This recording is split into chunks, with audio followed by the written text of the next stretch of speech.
여러분 안녕하십니까? 용의 해 첫 시간 인사드립니다. 이미 새해 복들은 많이 받고 계시죠? 올해 계획들도 멋지게 세우셨을 텐데요. 혹시 지금 일주일이 지난 시점에 작심삼일이 돼버린 계획들 있으신가요? 혹시 있다고 해도 포기하지 말고 한번 지금부터 다시 시작해보시는 건 어떨까요? 2012년 이제 시작일 뿐이니까요. 새해 소식, 첫 소식부터 전해드리겠습니다. 아무래도 올해 IT 시장에 어떤 이슈들이 있을지 먼저 살펴봐야 될 텐데요. 이맘때쯤 항상 나오는 여러 연구기관과 각종 언론의 발표 자료 중에서 중요한 것들만 조목조목 간추려봤습니다. 우선 가장 관심을 끌고 있는 것은 마이크로소프트의 윈도우 8입니다. 데스크톱 PC는 물론 스마트폰과 태블릿까지 하나의 운영체제로 묶을 수 있다는 점을 가장 내세우고 있는데요. 그동안 모바일 시장에서 찬밥 신세였던 마이크로소프트였기에 많은 사람들이 눈여겨보고 있습니다. 다행히 기존에 발표한 테스트 버전에서는 좋은 평가를 받았는데요. 과연 정식 버전에서는 어떤 평가를 받을지 기대가 됩니다. 다음으로 클라우드 이슈는 올해도 계속될 것으로 보입니다. 네이버 엔드라이브와 KT U-클라우드 등 이미 몇몇 기업이 선보이고 있는데요. 여기에 다양한 서비스가 가세해 경쟁이 뜨거울 것으로 보입니다. 우선 지난해 선보인 애플 아이클라우드는 데이터 저장 공간에 아이폰과 아이패드 등이 연동돼 이슈가 됐습니다. 또 조만간 공개할 구글 G클라우드는 구글 문서 도구와 SNS 구글 플러스까지 아우를 것으로 보여 적지 않은 인기를 얻을 것으로 전망하고 있습니다. 통신 분야에서는 LTE 서비스를 꼽을 수 있습니다. 지난해 말 관련 업체들이 하나둘 시장에 진입해 작년 12월 말 가입자 100만 명을 넘었습니다. 1월부터 KT까지 LTE 서비스를 시작하면서 본격적인 경쟁에 들어갔습니다. 물론 무제한 요금제가 없는 것과 요금제가 비싸다는 문제가 있지만 올 한 해 어떤 행로를 보일지 지켜봐야겠습니다. 영화 속 장면 같은 음성인식, 이것도 올해 중요한 기술 중 하나입니다. 터치스크린의 뒤를 잇는 차세대 입력 방식으로 스마트폰은 물론 TV나 자동차, 내비게이션 등에 활용할 수 있습니다. 올해 애플이나 구글 그리고 삼성도 음성인식 기술을 넣은 TV를 선보인다고 합니다.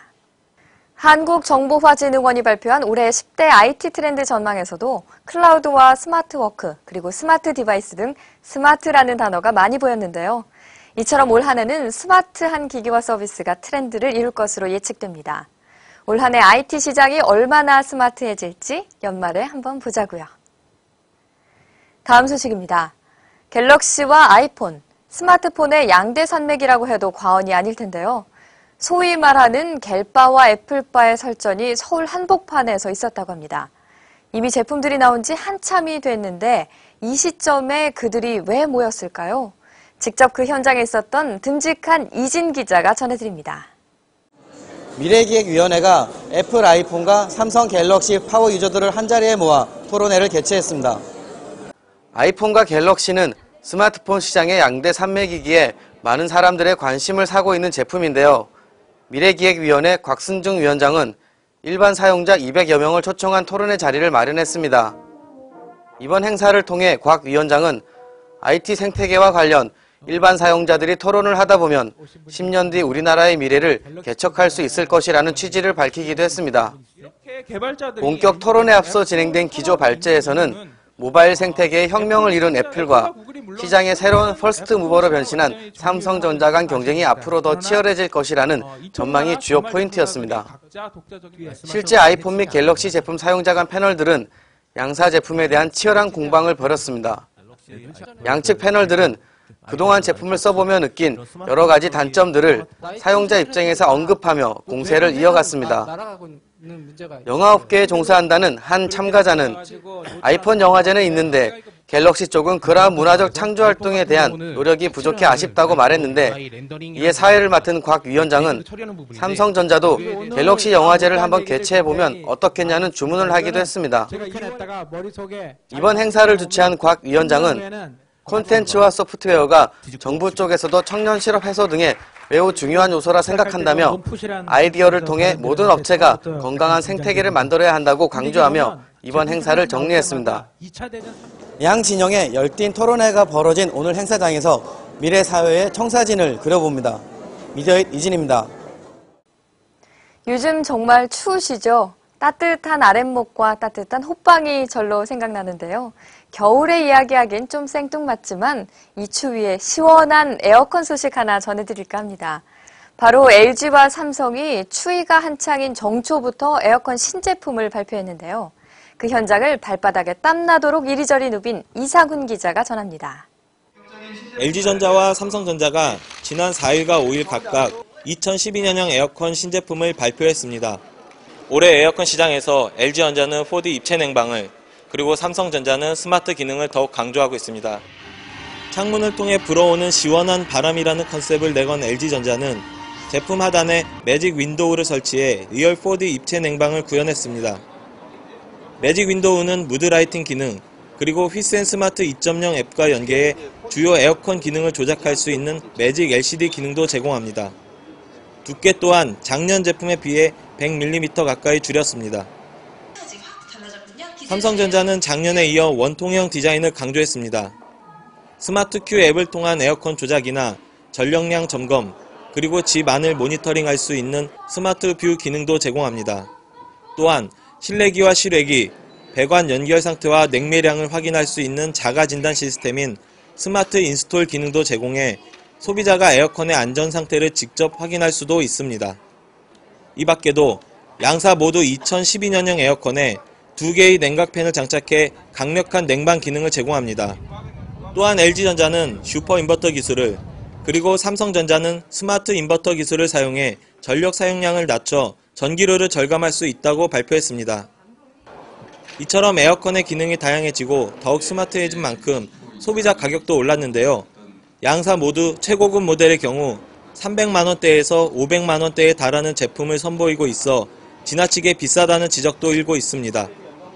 제조사들은 국내 시장의 에어컨 보급률이 아직 60%대에 이르는 것으로 판단하고 있습니다. 삼성전자와 LG전자는 첨단 기능과 수려한 디자인으로 중무장한 2012년형 에어컨으로 올 한 해 10%에서 15%에 이르는 성장을 목표로 더욱 치열한 경쟁을 벌일 예정입니다. 미디어잇 이상훈입니다.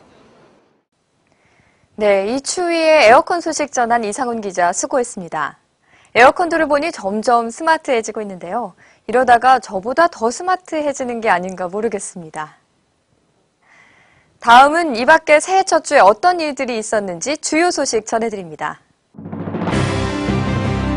새해 첫날부터 휴대전화 가격 표시제가 본격적으로 시작됐습니다.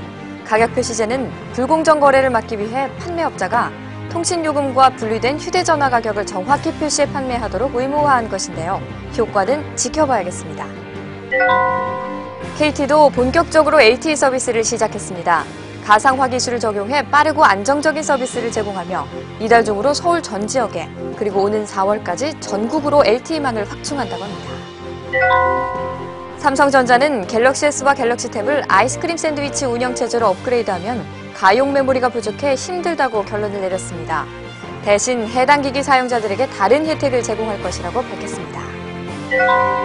림과 소니 등이 연초부터 태블릿 PC 가격을 내리고 있습니다.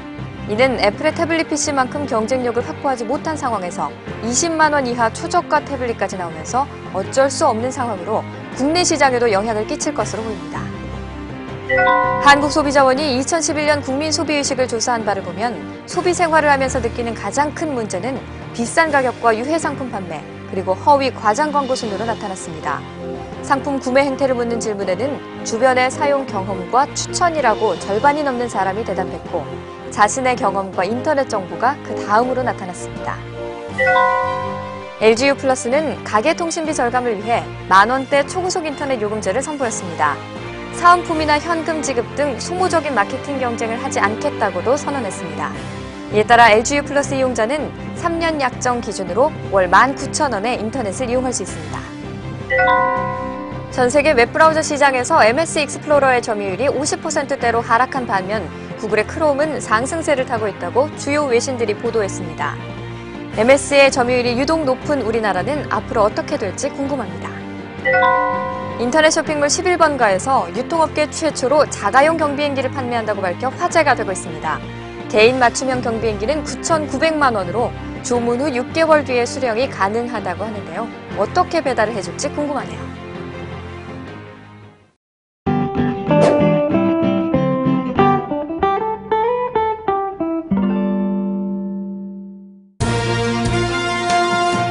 삼성전자는 보급형 스마트폰 갤럭시 M 스타일을 내놨습니다.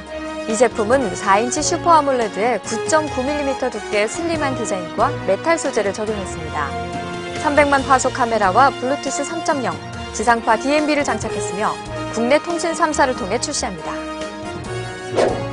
소니코리아는 미러리스 카메라 넥스7의 공식 국내 출시를 선언하고 오는 9일부터 예약 판매에 돌입한다고 밝혔습니다. 이 카메라는 미러리스 카메라 넥스 시리즈의 결정판으로 초보 유저부터 DSLR 하이엔드 유저까지 아우를 수 있는 소니의 전략 모델입니다. 2430만 화소 CMOS 센서와 초당 10연사 기능, 그리고 진화된 초고속 AF 지원 등 다양한 기능들이 있습니다. LG전자가 세계 최대 크기 55인치 3D OLED TV를 공개했습니다. OLED TV는 명암비가 높아 화질이 우수하며 응답 속도도 빨라 잔상이 생기지 않습니다. 옆면 두께가 4mm며 무게는 7kg입니다.